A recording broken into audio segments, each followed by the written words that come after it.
about to be published by Taylor Publishing. And Taylor Publishing published yearbooks. Now, my version is that, and then it was sold to somebody new.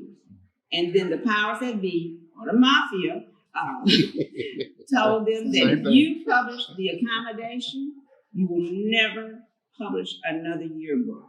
So that was my interpretation of it. So then when we had the sign, we had just opened up Black Images in Wynwood in a full-time retail space, and we sold almost 200 books. And that was just great because we had just opened in that space in 86, and then to turn around and sell that many books was just delightful. So that's my version of it, Jim. And I'll give you a chance to talk about your version of it.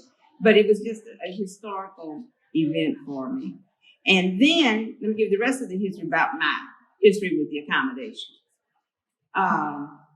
Well, it was published by Lyle Stewart Publishing in Secaucus, New Jersey. And in the book industry, you have this, when they publish too many books, they remaindered them, and then you can buy them at a cheaper rate.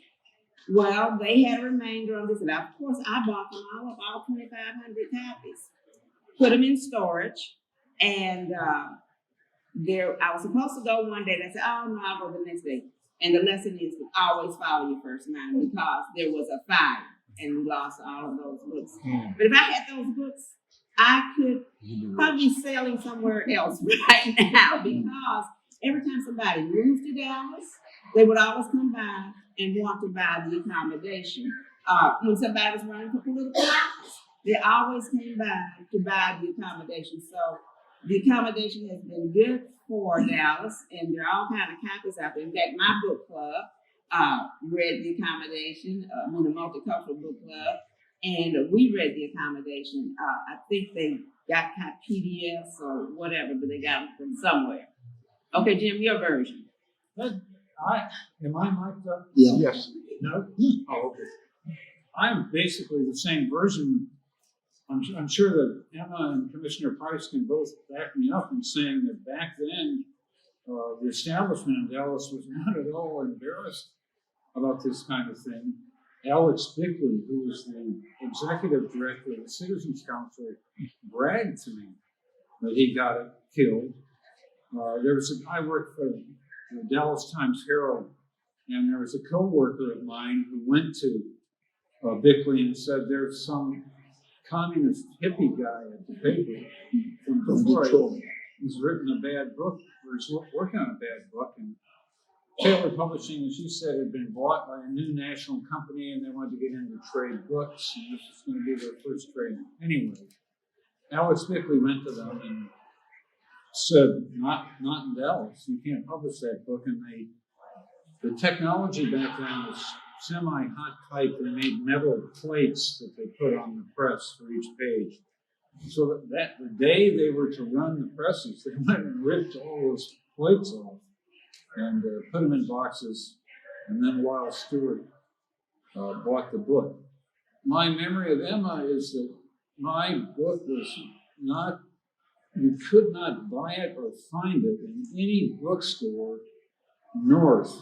I found it in one bookstore in North Park. It was in the Travel and Leisure. No, it was in Home Improvements. And I said, how come this book's in Home Improvements? And he said, well, it's about the Accommodations. And when he found out what it was, he pulled it off. Emma was the pipeline by which this book went out into the world. And it just speaks to independent bookstores and independent publishers who can find a way through this kind of wall. I don't know what you're...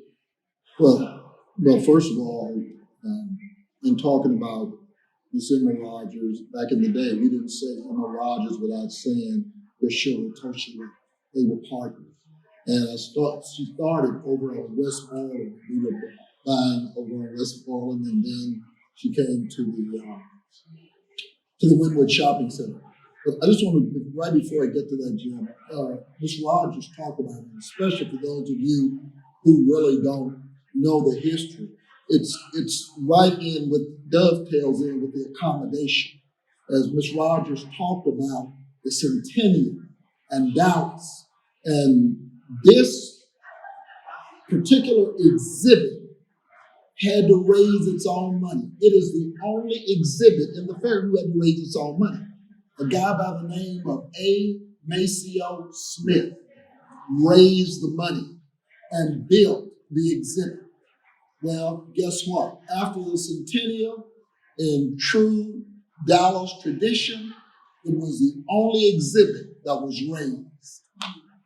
City of Dallas came in and took it out.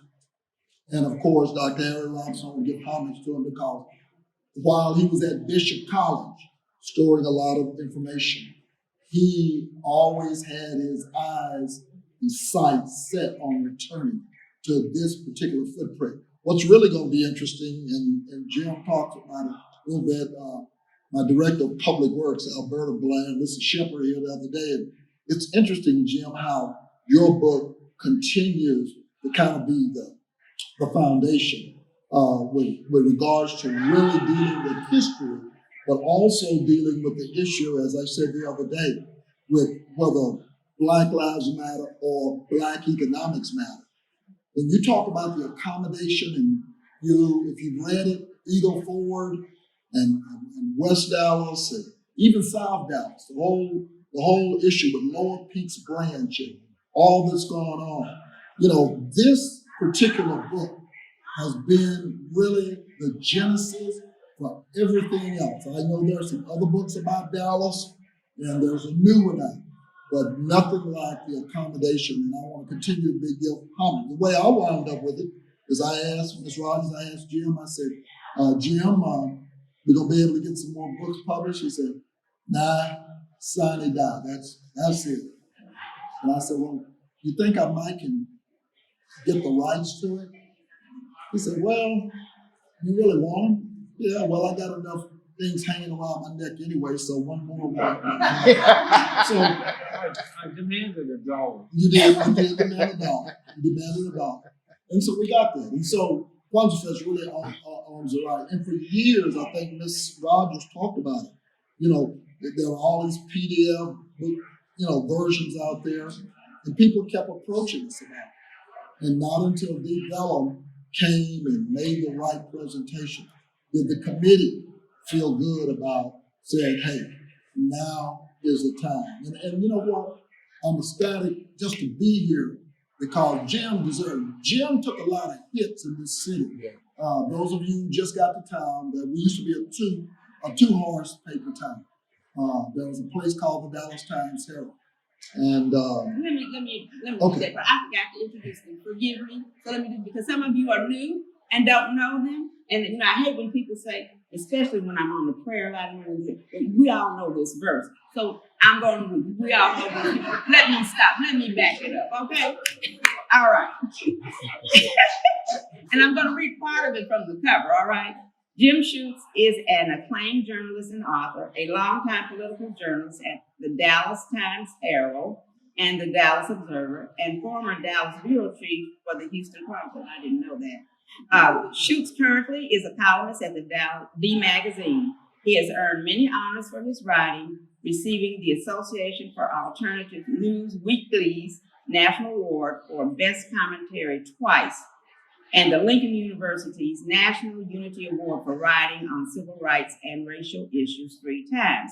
Jim's essay, Race Story, in the opening piece in When Race Becomes Real, Black and White Writers Confront Their Personal Histories, edited by Bernstein Singley, will give you background information about Jim's personal experience with race as a young child, which may have provided the groundwork for his journalistic commitment to writing about civil rights and racial issues.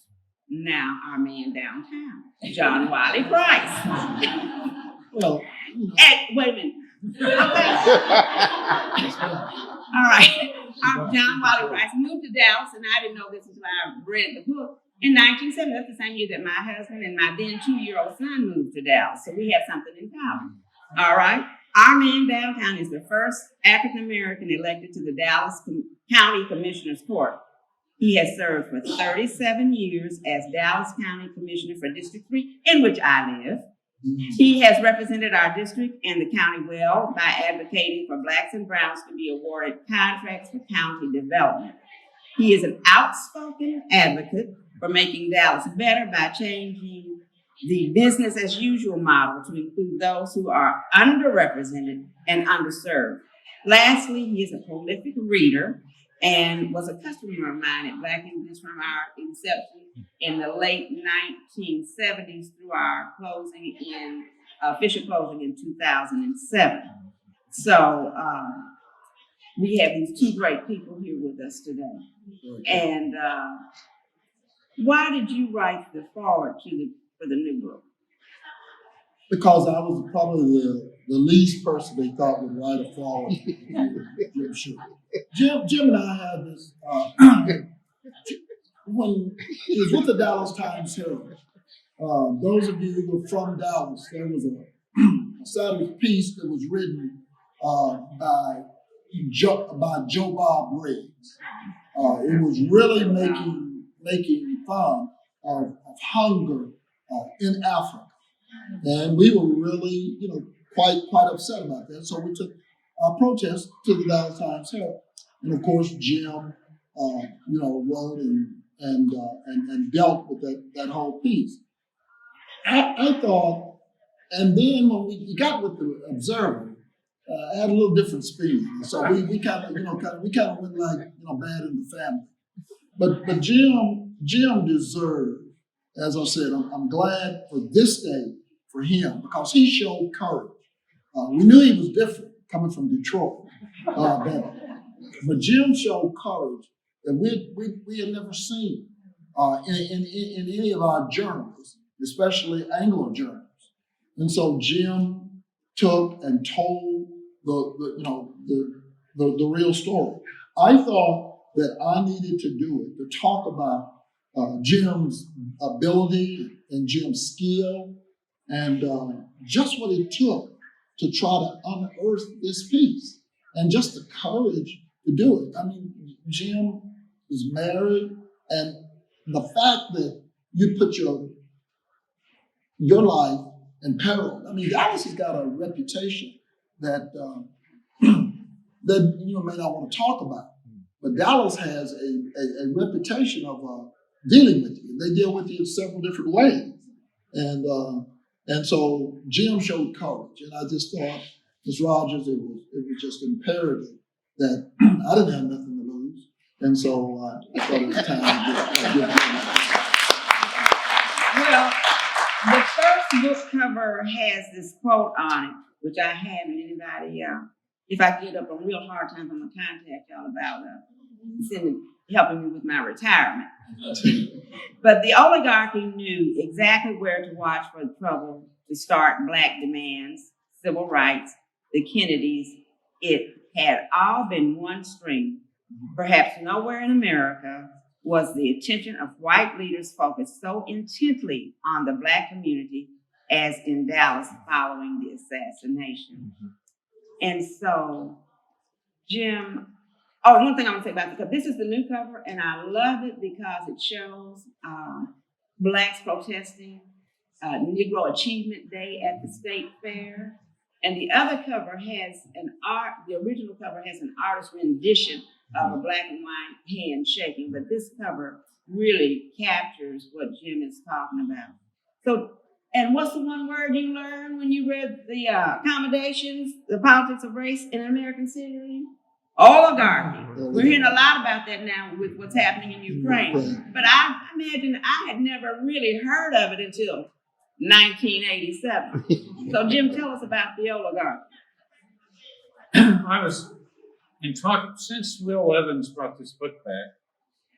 One of the questions I get consistently in talking about it is people look at me, and it's usually asked very politely, but the question is, why are we listening to an old white man about these issues? And it's an interesting question, and I've thought about it because it comes up. And it's caused me to remember a moment when I was still fairly new in town. I did come from Detroit. Detroit was newly a Black dominant city, And there's a thing about us white folks, I've noticed it in the Rio Grande Valley where the majority of people are Hispanic. When we whites are the minority, we get much better manners. It's amazing. It's like we went to Miss Manners School. And I'm not saying that we're evolved or progressive or anything. We just have better manners when we're not the majority. So I came here and I heard white people speak in a way that was shocking because it was so casual. They used the N-word casually in front of black people, wait staff or something. And at first I was thinking, I'm going to get killed. And a few times I tried to signal to black people in the room, no, I'm not. And I would get this absolute cutoff, like, don't look at me, hippie. You know, I'm on my side, you're on your side. That's how it is here. And it was a strange, like a bad dream world. As I was here longer, I began to see how that was just the tip of the iceberg. It deeply affected how the people who ran the city, the oligarchy, thought about infrastructure, Right. highways, any money they were going to spend came straight out of that mentality. And it also came out of this crazy, made-up version of history, by which black people here love it. Like, they love us. They love us. You know, I'm thinking, this is disorder. And I got no support from my white transplant colleagues at the Times Herald who come from New York or California. They'd say, Schutze, people here get along. You're just mad because it's not like Detroit where there's all this tension. And I would say, I don't remember the tension in Detroit. I remember us getting along, but it was eyeball to eyeball.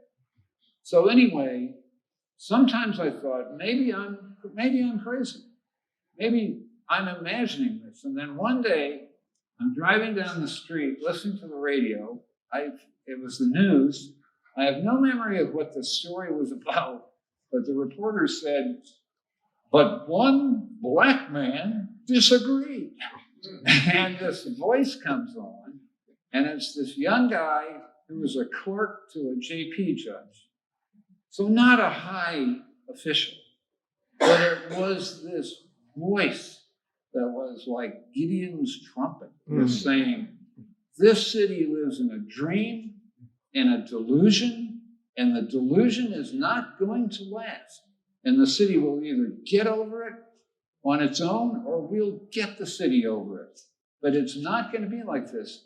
And it was this young guy named John Wiley Price. And I thought it was like one of those biblical rays coming down. I thought, okay, I'm not nuts. This is crazy. This is weird. And this guy gets it. And I looked him up, and we went to lunch at Herrera's that day. And from then to now, I've been fascinated with Commissioner Price's career, which was a major. It's wonderful that he wrote the introduction, because his role here was a major inspiration for the book. And I've always wondered, why does one person come into that role? Why is one person able to speak those words? It's one of those wonderful miracles of history. But anyway, that's how I got to it.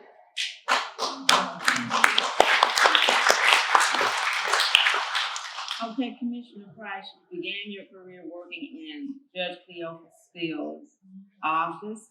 And I recall after one election, it was real close, you and a relative came up to visit us in the bazaar that we were located when we first started.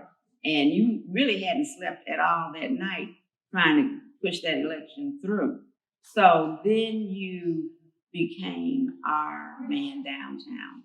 Tell the people why the Dallas County Commissioner position is so important and so powerful, and what the budget is that you control. Well, when you look at counties in Texas, and for those of you who just got to Texas, it's 254 counties. And when you talk about counties, within those counties, in Dallas County, we have 31 cities. And about 15 of those cities are in my district. I was sharing with Ms. Rodgers earlier. Dallas is 955 square miles. And I represent about 70% of the county, which is all the unincorporated land. Counties are constitution, unlike cities. Cities are general rule or charter. I'm not going to try to take you through a lot. Dallas is a charter city. That means they make their own governor's law. General rule cities, which are 5,000 or less, unless they vote themselves charter, they get their power from the state.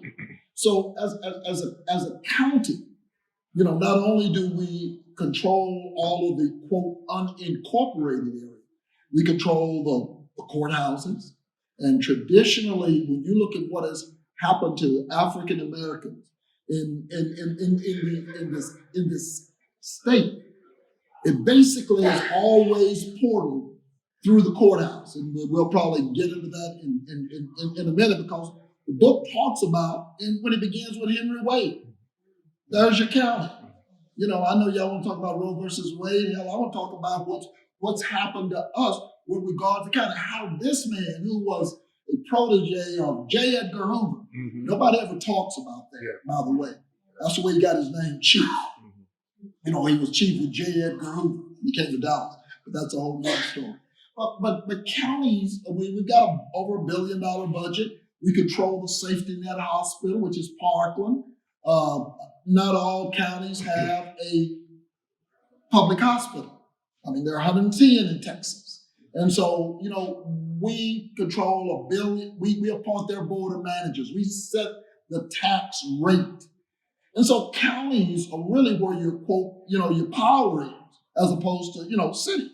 Like I said, my director of public works and all, we control capital projects. We do that whole thing of infrastructure. And Jim and I were talking about that earlier. We just did a District 3 presentation, which I get all of my cities. And some of them might now be filing a petition for secession. Because I did a presentation the other day talking about basically this. It just came through a different portal. Because when we talk about the infrastructure bill, you're talking about highways and trains and wow, it's going to be good. Sewer and better water and environment. But where is it going to take us out? And that's basically what Jim began to talk about. Central Expressway is Central Track. And most of us who look like me, we've always had to live across the track. But the track has always been, and railroads still in this country are very powerful. Class A, Class 1 railroad are still powerful. But that's the power. And what Jim does, Jim backs into it. Even when we talk about what's going on over here in the Fair Park area, when you talk about transportation, 40% of this of the south of 30, you heard him talk about, he found his book in Travel or something north. Ms. Rodgers had it south, but south of 30, nothing has changed, ladies and gentlemen. This book is as irrelevant today as when Jim wrote it. Nothing has changed. The community health needs assessment, which we do through the Health and Human Services through Parkland, says that if you live south of 30, you live 23 years less than if you live north of 30. That's the data. That's CDC. That's the same 5 zip codes. And so when you talk about counties, we're in charge of Health and Human Services. We're in charge of most of the, infrastructure because we coordinate with our cities and leverage it. And I told Jim this earlier, and I'll turn it back. Black labor, white wealth. And I got it through Ms. Rodgers, a guy named Claude Anderson. And a lot of the people that when I got the books through her, we became familiar. And I had a show called Talk Back Liberation Radio, and I brought him on, became very good friends with him. But black labor, white wealth, again, does what Jim's book says. It talks about freeways and how they divide communities. That's basically it. For those of us, I was a 19-year-old on the Martin Luther King Board of Directors, which was formerly Crossroads Community Center Board of Directors, which was a bond election by the city of Dallas that was talking about infrastructure. And when they built 45, 310, guess what? It was a flyover. And that's where I want to go to in terms of you. And he does talk about that in the book. But I want to talk about bombing, fire, and transportation. So can you talk about the bombings, the fire, and then the buses being integrated? The story, the white story that I was told with great confidence is just, this is fact, how it is. There was never unrest in Dallas. Black people have always been really happy because we haven't allowed that kind of mess that you people had up north. So I thought, wow, that can't be true. That's interesting. And I read some of the formal published histories of Dallas, and they basically said, yeah, no, there's never nothing here. So then I went back, and there was a guy, when I was working on this in the Dallas and Texas collection at the public library, there was a guy, I think his name was Smith. He was director of Old City Park. He was a real historian, which I was not. And he said, look, you got to go back to the newspapers from the era on microfilm, and you got to read what was published. Don't read any of the books that were published. So I did go back, and I found this incredible history of organized bombings of black families after World War II. The places where black people were allowed to live were terribly overcrowded. You had a black middle and upper class that had some money and could afford new houses, but they couldn't get into places where the houses were. So the law changed on deed restrictions, and suddenly black people could buy in these white neighborhoods and did.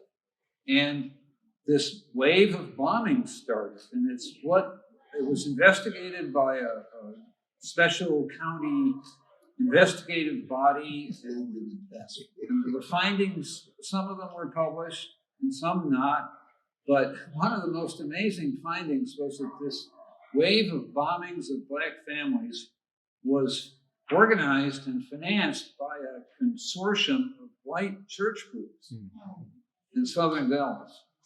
It's pretty astonishing. And one of the sort of chastening, embarrassing things I found after the book came out, I thought, wow, I broke the story. No, nobody knew about this.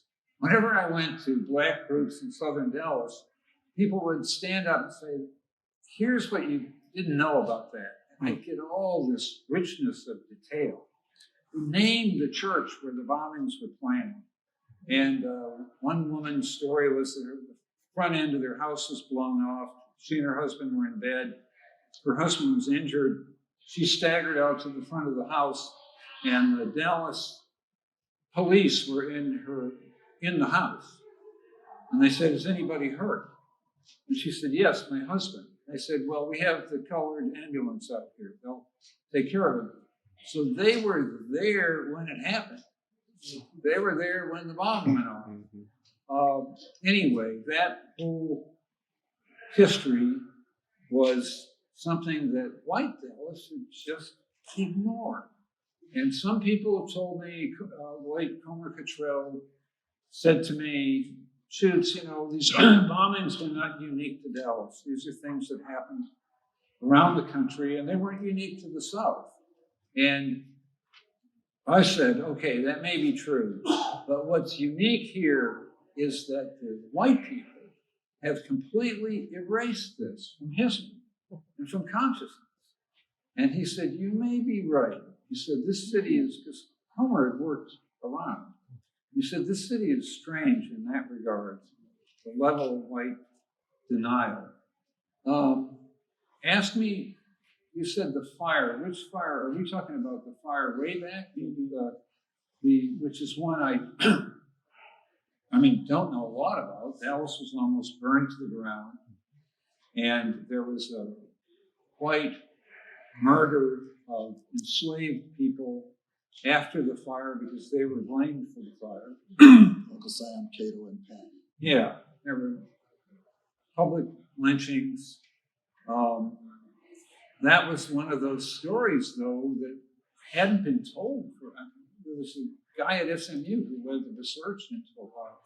Remembering Black Dallas is doing something with the lynchings and having programs about those. So that's a source that you can consult with Remembering Black Dallas.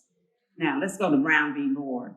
Here in chapter 17, once Brown v. Board of Education was on the table, it was clear to the oligarchy that Dallas would have to accommodate the law somehow.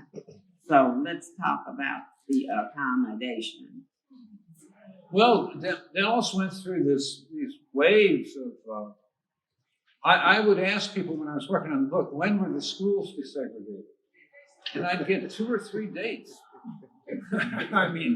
Way back.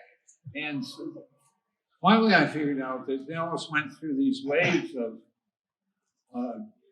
fake desegregation, where the people who run the city were able to put enough in front of the federal judges to get sort of a pass.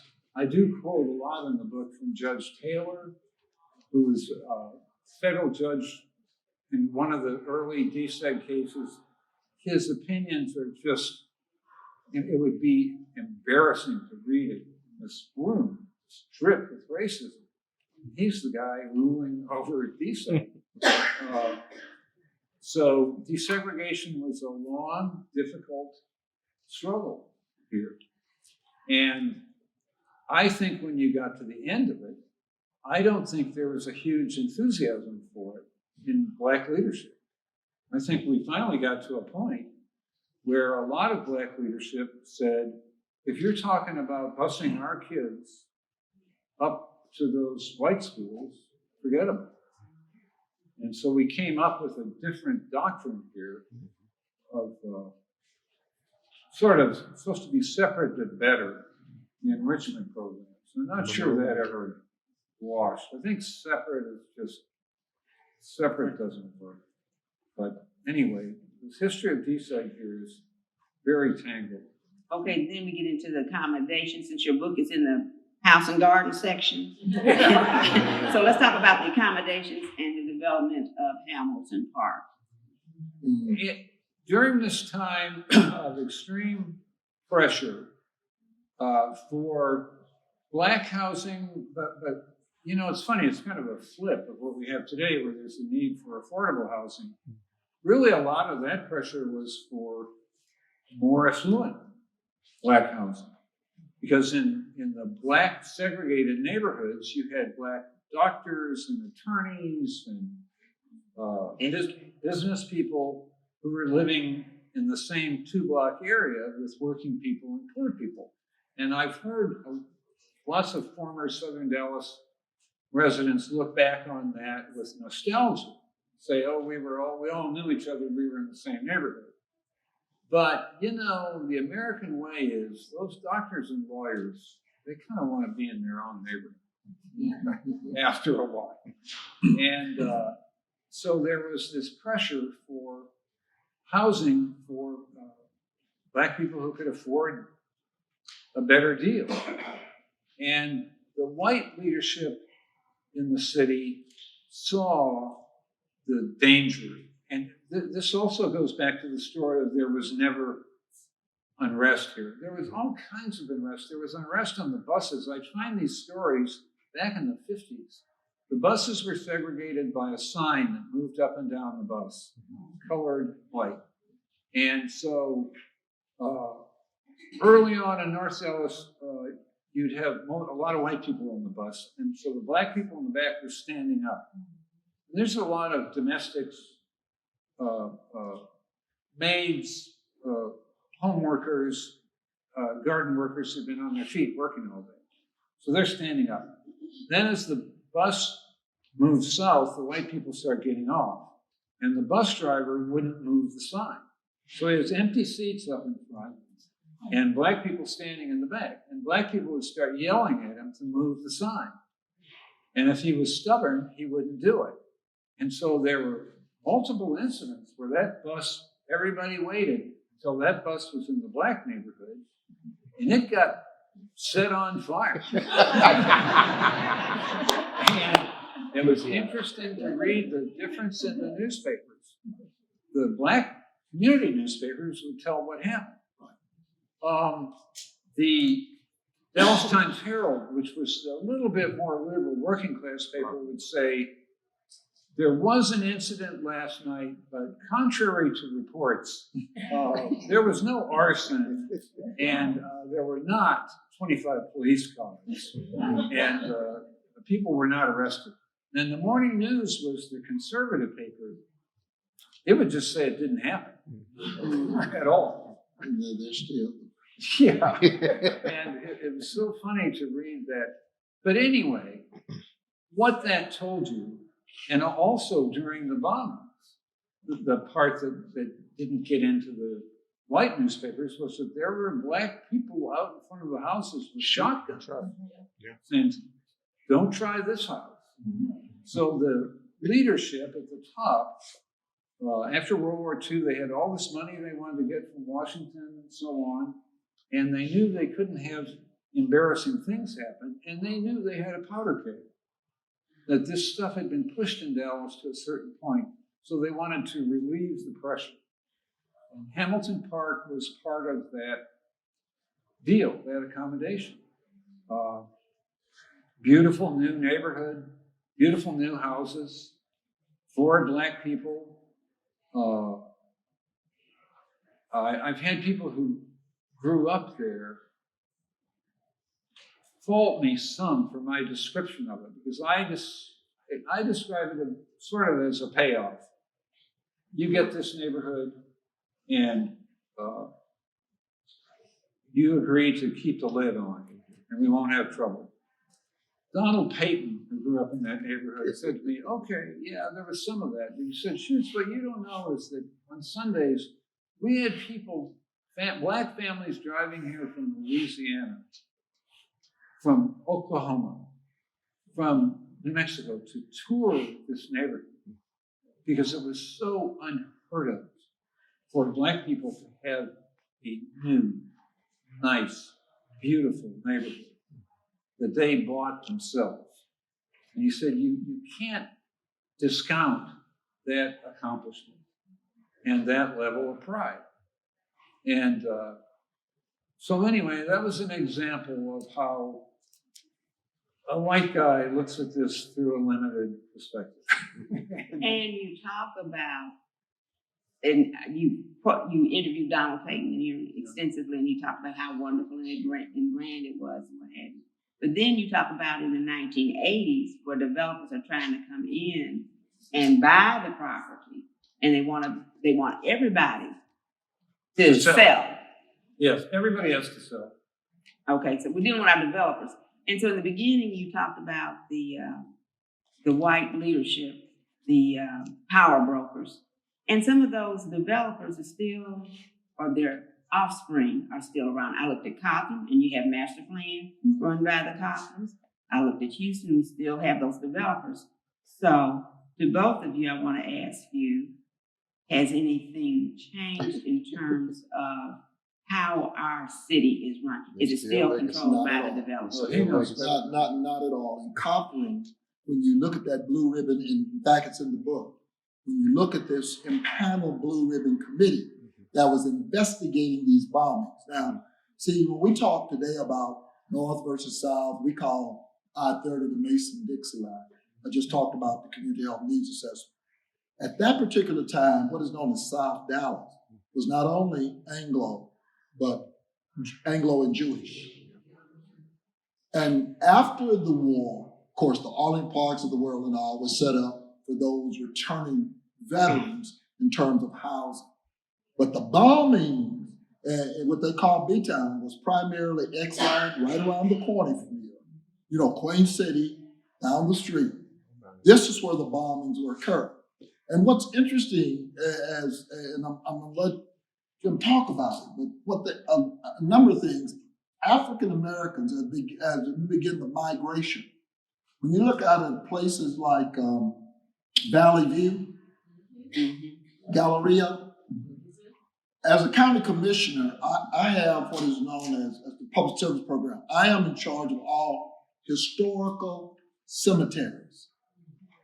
And White Rock Cemetery is not at White Rock Lake. It's out behind the Galleria. He talked about, you know, that whole thing of the Pinkston Colored Cemetery over next to Lincoln. Okay, not the one right next to the school. Get on Carson. Right. And go down to Pinkston Colored Cemetery. Booker T. Washington's only daughter lived in Dallas, Portia, married to William Sidney Pittman, who was a famed architect down on Good Latimer, back to Central Track, back to Deep Ellum. William Sidney Pittman designed one of the premier business institutions in the country, as known as the Knights of Pittman, right on the corner there of Good Latimer. And now it's called the Pittman Hotel. In fact, when Will Evans did the first relaunch, it was done in the Pittman Hotel, designed by William Sidney Pittman, Booker T's only son-in-law. But let me just tell you, Dallas has not changed. And when you look at that blue ribbon panel, you're going to find the Cothrams were on it. Nothing has changed. Jim and I did a little tete-a-tete about, you know, he does a piece in there called The Spook, who sat by the door. And I'm going to get into it. The thing that bothers me is Dallas, where it's the Citizens Council, the only thing that's changed is they don't call it the White Citizens Council. Right. You know, you got the Citizens Council, you got somebody who look like me, who's supposed to be on the Citizens Council. Nothing has changed. Because while we are chairing boards and committees, when you look at legacy firms, come on, right there. I'm back to that Black Lives Matter versus Black economics. Same people, they're still getting, the same money is still flowing the same way. Nothing has changed.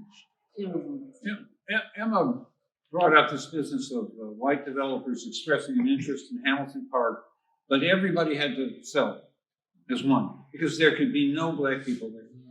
In order to develop it, there could be no Black people left in Hamilton Park. So fast forward to 2015, the Trammell Crow Company bought this big thing right next to Clyde Warren Park, big property. And they went to the city and said, we want you to increase our development rights by 75%. And that's kind of like taking $100 to City Hall and saying, turn this into $175. You know, they want you to make it worth more. And there was a guy on the Plan Commission then, we may have served with, Paul Ridley, who had a great idea that he'd gotten from around the country, where the city doesn't say no to the developer. The city says, let's talk. You want more development rights, we'll give you more, but we want you to give us affordable. So we'll let you develop way more than what you paid for when you bought it. But you'll give us back 20% affordable units. And the Trammell Crow Company and the developer oligarchy hated that idea. They hated it and killed it. And I called somebody I've known forever since we were young, who was on their side, on Trammell Crow's side. And I said, tell me what's wrong with that idea. Your story is always that you can't do affordable because you lose money on it. Well, this is where you make money. The city's going to make it so you make more money, but you do affordable. And she said, it won't fly. None of my people will go for that at all. And finally, in the conversation, I said, okay, it's not that you lose money on affordable. which is diversity, Right. is that you don't like diversity, no matter what. If you don't want diversity, even if you make money at it. And she said, nothing.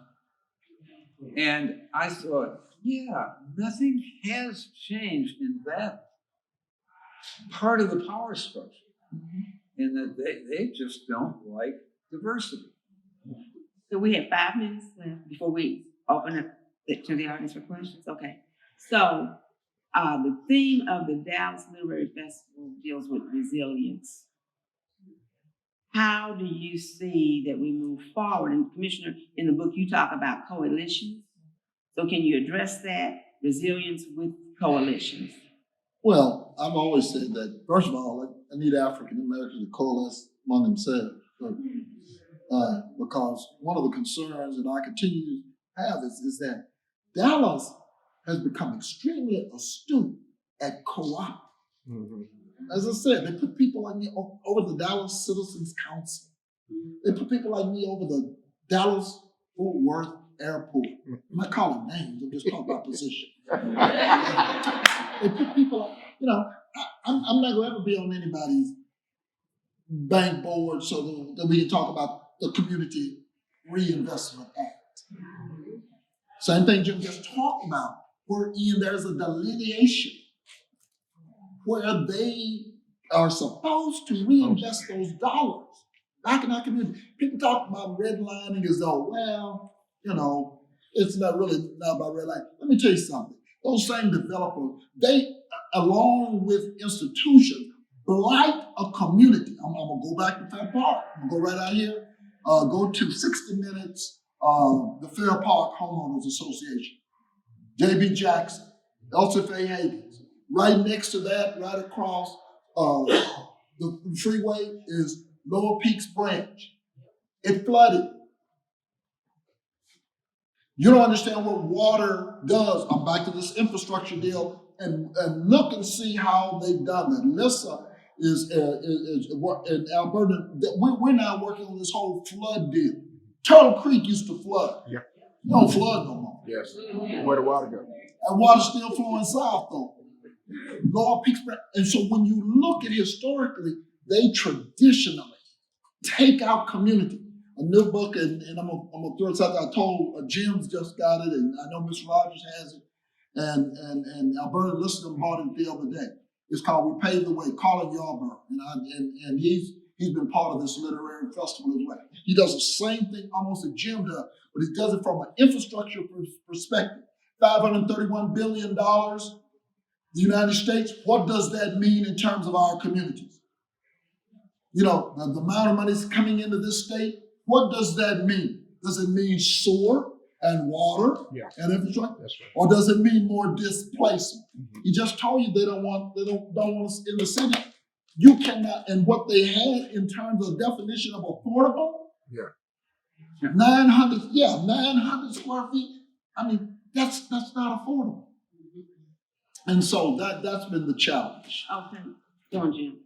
I was talking to a guy who had a contract coming up before the county. And he said, I hate dealing with that Commissioner Price. I There's said, a choir. what is it about him? He said, well, mainly, he reads the damn contract. And I think that's always been true. That Our man downtown. Commissioner Price has this tendency to think that he's smarter than a lot of people. And the problem is he almost always is. and I think that's a lot of it. It's going at the infrastructure issues and the banking issues and all these things. And it's like when I first heard his voice when I was driving down the street. It's refusing to accept this smug, solid voice of authority as authority. It's refusing to accept it as a final word and always saying, no, I'm going to challenge you on that. And I think that's been his mantra from the beginning, and it's very important to go at this stuff like infrastructure, banking, money, and the way stuff's done, and figure out what people are really up to. And I'm, Right before you start, there's a guy that you may have heard of, used to be the mayor of Atlanta by the name of Maynard Jackson. He was from Dallas. And when he talked about the first elected official, Jim talked about a few minutes ago about the police and all, and being armed and all, it was the deacons at New Hope Church when he decided to run for public office that had to come out and provide security, 24-hour security, because he was threatened. Let me tell you something. I know you're going to find this hard to believe, but all of this stuff you see with regards to protests now, very little has changed. He talked about, you would be surprised as to what still goes on. But now they've just become a lot more astute, and they use so many people who look like me to be able to get what they need. all right, let's give them a hand, please.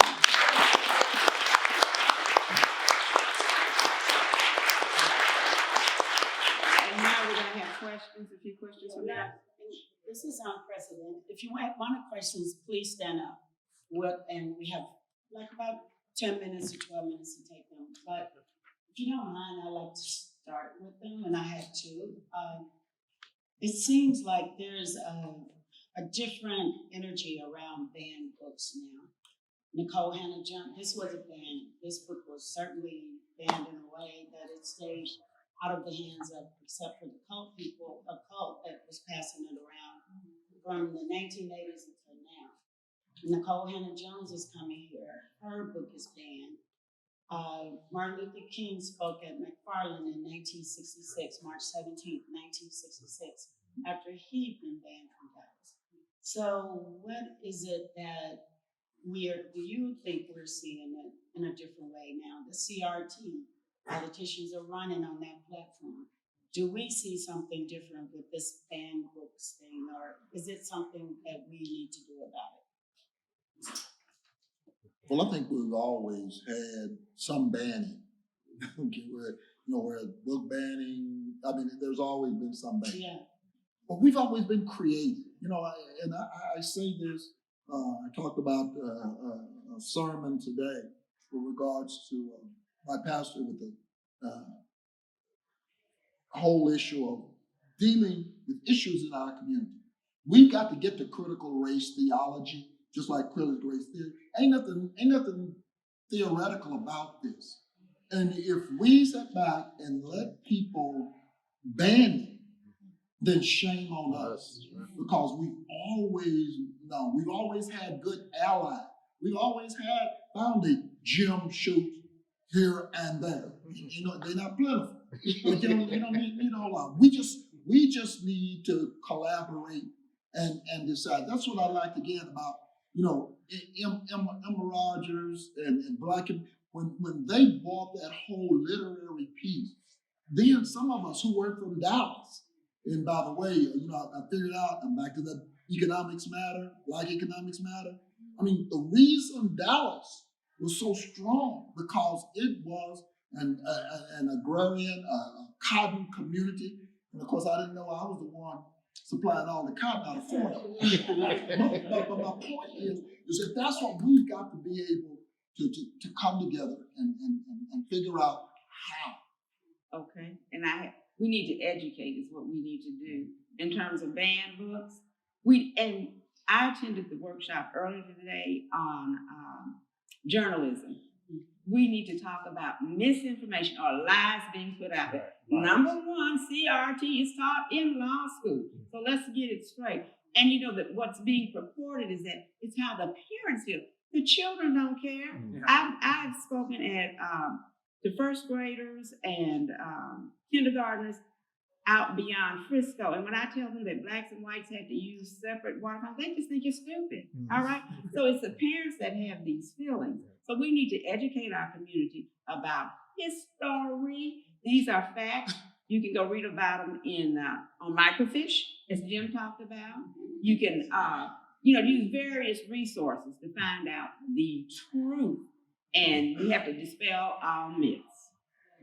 Yes, Can I tell? I'll make it really quick. I've told this story before. I just love the story. It was, in terms of the difference between old people and kids. I was talking to a young white man who grew up in Frisco, and so his experience at school was very diverse. Kids from all over the world that he grew up with. And his father was a big-time racist. So this guy was in his 20s when he was telling me the story. But he remembered that when he was 8, his father sat him and his sister down and said, now look, we're white people. And so these kids you bring home, you act like they're the same as us. And they're not. We're white, so we're smarter.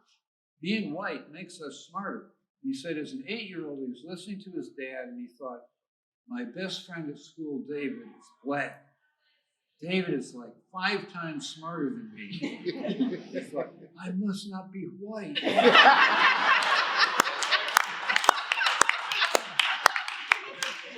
It's so different. Oh, that's a good one. I like that. And just one second, because this is important for why we're here today. And since you guys are here, and Miss Emily's been involved in books for all of her life, it seems. But we've enjoyed this festival. And some of the events were well attended, like this one, and some of them were less, like 2 or 3 people. But we've started and stopped these types of things since forever. Ms. Rodgers, there isn't a real true, like in the city of Dallas, an African-American bookstore. We've started this festival and stopped it, and started again and stopped it. How do we get something that has to do with literature or has to do with literacy, and stop that school to prison pipeline, continue something like this, continue the bookstore, support them? What is it, government, anything that the county or the government or city can do? I think that each one needs to, we do have Pan-African Connection at 4466 South Marcellus. Sorry about I can tell you that I was born in 44, got married in 66, okay? So, but anyway, I think each one teach, we have to start with each one teach one. We have to volunteer, go to the schools. There's there are all kind of reading opportunities, but we have to start one-on-one in our churches, in our sororities, fraternities, all kind of organizations to start emphasizing the importance of reading and give children books. Right. Give them books that they will like, not that you want them to read, Right. because you have to meet them where they are. And that's what you do in RIF. Reading is fun. When you meet them where they are, and then you take them to where you want them to go. But you have to meet them where they are and get them to develop a love of reading. And you have to model the behavior. Right. You can't tell them to read and you're not reading. And form book clubs for kids and what have you, and adults, and continue conversations. My church started Courageous Conversations. I belong to St. John's Lutheran in Oak Cliff, and we started Courageous Conversations with Gloria Day and Garland. And there are all kind of conversations like what's going on here, but we have to start that kind of dialogue in order to educate and inform and share each other's backgrounds and what have you, so that we can move forward. And to have something this size. Yes, and please support this. This festival has been so wonderful. It was great. It was wonderful last year. It was virtual, so we got to go to our workshops. I was on my desktop on one and my iPad on another. So I went to all kind of workshops at the same time. But this year has been wonderful. All the people that they wrote in, I took notes. I loved Eric Dickerson yesterday, and I loved Charles Glover, and I loved everybody because each one I learned something new that I did not know. Even though I have read some of their books, I did not. I reread the Accommodations, and I learned something new. Because I'm at a different stage, and you're at different stages, so you're able to learn different things. So please attend this literary conference in Santa Rita. I certainly hope that you will continue this because this is magnificent. But I want us to be authentic. Mhm. I want us to be authentic. You know, it's interesting. I said, you know, nobody's going to ask me to be on their board or commission. You know, if I don't get appointed or elected, it ain't happening. I'm not going to be invited. It's just that simple. And it's interesting when I watch this across I-30, ministers and all, you know, I invite you to my house. Be authentic. Be yourself. Talk about real issues. For some reason, we talked today, this whole acculturation. I don't know what happens to us when all of a sudden we bring all of this history and we know the history and we know what is critical and is the real history. And all of a sudden we get there and we become somebody else. You know? I mean, I know they're not going to invite me down to First Baptist downtown. Nope. Because they wouldn't trust what I might say to get there and then turn around and change it. But my point is, be authentic. And I'm gonna go back to these boards and commissions. I'm gonna go back to public policy. That's what, you know, that's what the election's about. It's about public policy. I'm back to that legacy. Who gets what? You got in this region, I don't care where it's a TxDOT or Dallas County or DISD or Dallas College or City of Dallas, you got over $18 billion to get straight. And guess what? The same 97% keeps going to the same people. And we're having to fight, you know, and even there's policies that the state, and again, Alberta and let's say here, tell you, what was it, $8 billion? It came down to 10. Well, I'm talking about for the Proposition 8. Oh, 800 million? My point is, we got some of the money because that water's still flowing south. Guess what? I couldn't get a bank because there's a state law to basically fund the project. Because they either have to have some disinterest in either in oil and what's the other one? Guns. You got a law on the books. And I couldn't get them to fund, was it $8 million I was trying to get? $8 million. But let me tell you what they do. They take $150 million of your taxpayer money. But I couldn't get $8 million to fund a project. Okay, Jim, go ahead, and then I'm going to come. We'll have time for 2 questions out here. No, go ahead. Oh, Because we need money. That's I'm just going to say, what we really need, we can read all we want, but we can't come together without cash. Go ahead, Jim.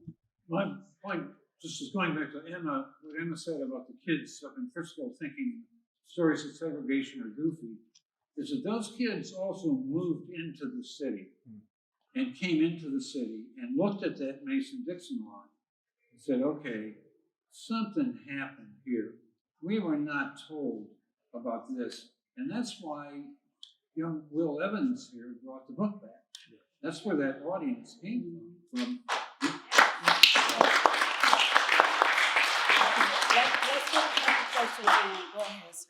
It's a fine point of the book. I was 5 when Kennedy was killed, living in Dallas.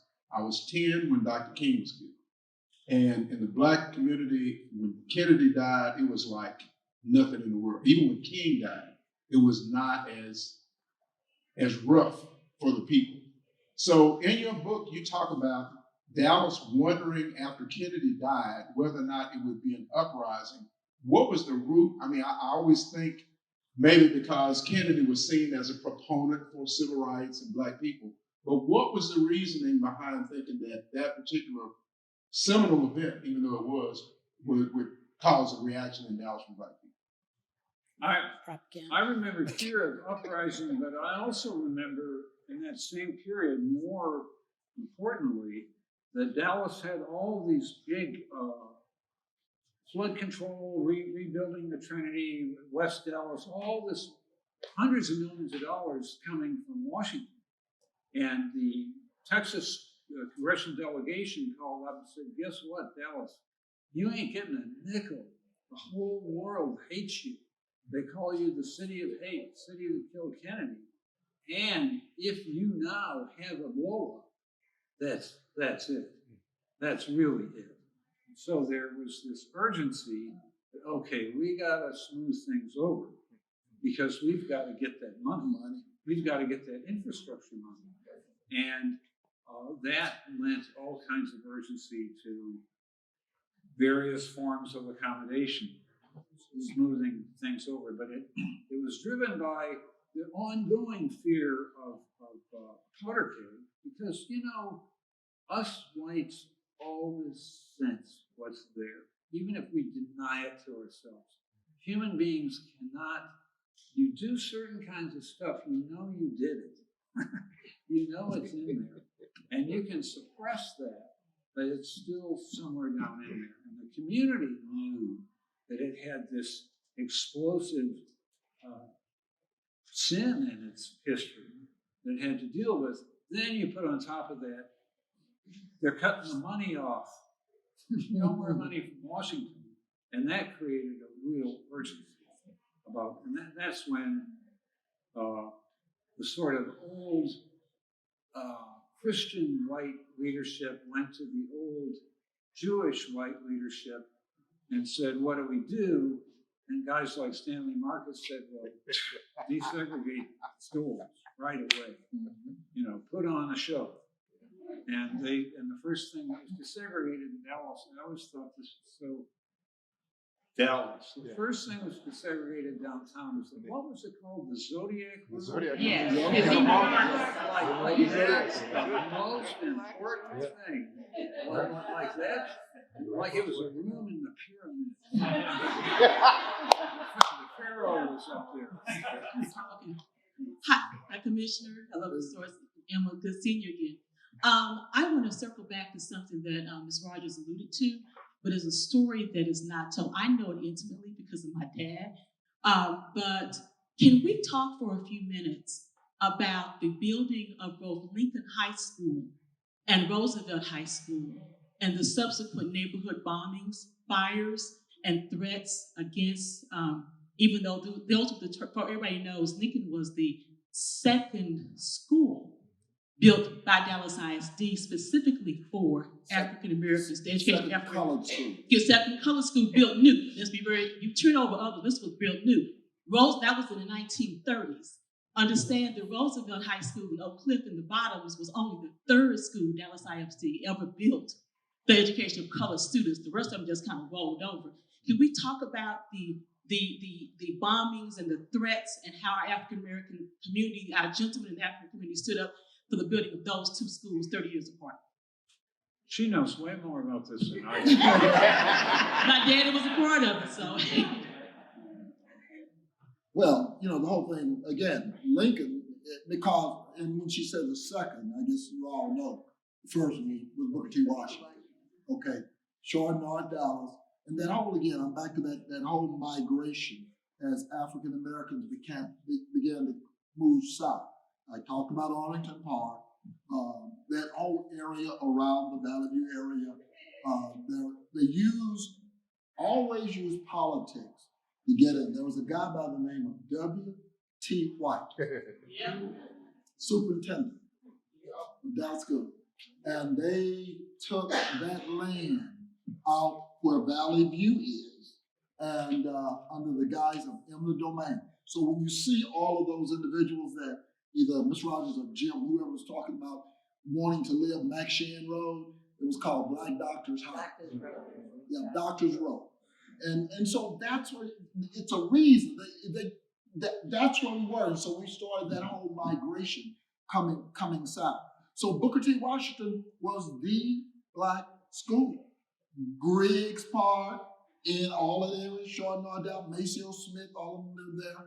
And so when you came into South Dallas and they saw the bombings and all that was happening in the X lines, in the Queen cities and all, they called themselves building Lincoln as the quote second colored school. And when you talk about the bottoms, of course, we know what, and watching that whole resurgence. It's the same issue. As they see that they cannot stop that whole migration, then they began to try to accommodate building those schools. Can I make I just want to know about the museum, what's going to be happening here Monday night. I'm so glad you all are here at the African American Museum. As Commissioner Price talked about it earlier, it started out at Bishop College, now Paul Quinn in the basement.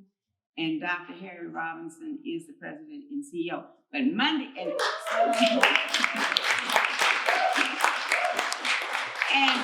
I opened up with saying that we're so glad to be here at the African American Museum, and this was the site where the Centennial had the Negro Hall of State, a Hall of Life.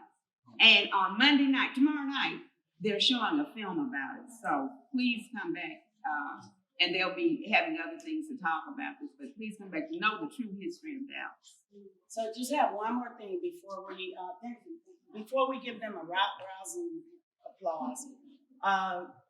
Commissioner said it is no good to be on committees and not do anything, or just be like the optic. And I'm not a really good optic. That's why we're here. We were in both places, SMU and African American Museum. I started at literary festivals with the African American Museum, Tulasoma. So it gives me chills. It makes me want to cry to think that we've circled back from when I started in 2005.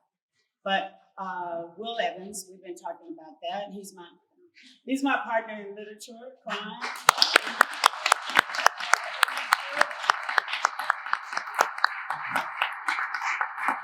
He has an announcement. I won't even try to get. He just has an announcement. Thank you, Sandria. Thank you for doing the Dallas Literary Festival, and thank you for bringing all these people to the African American Museum. It's an honor. Thank you for bringing everyone to SMU. For doing it virtually last year, but what a joy it is to be in person again. Thank you all for coming out to celebrate literature and writing. I'm the founder and publisher of Deep Vellum. We're a nonprofit literary arts center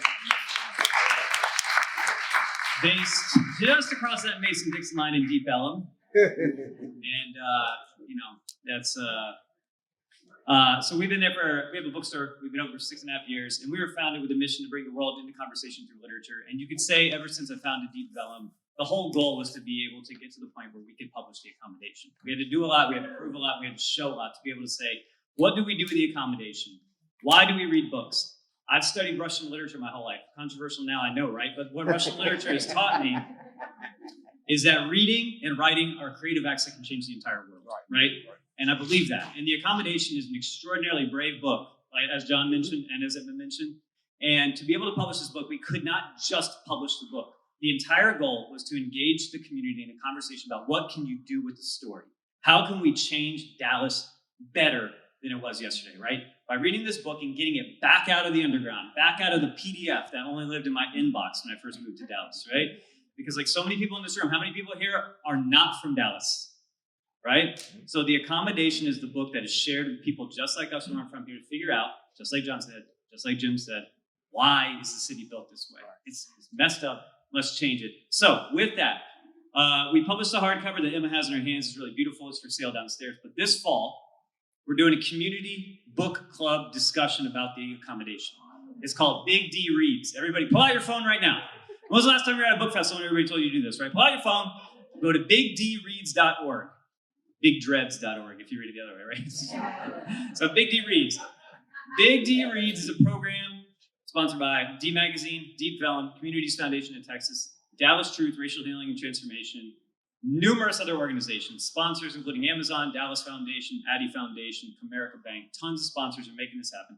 We're going to give away 25,000 copies of the paperback edition of The Accommodation to every junior and senior in Dallas County. We have events leading up to Big D Reads, which starts in September. So this is all going to start kicking off big events in September. On April 6th, there's another event to discuss The Accommodation at the Dallas Institute of Humanities and Culture in Uptown, which is a beautiful site. And it is putting The Accommodation in dialogue with the Orestia, or the Oresteia, which is one of the classic Greek plays, which is all about trauma and reconciliation in a broken community and how to bring people back together, which is an interesting idea about how we can bring The Accommodation to do the same thing today.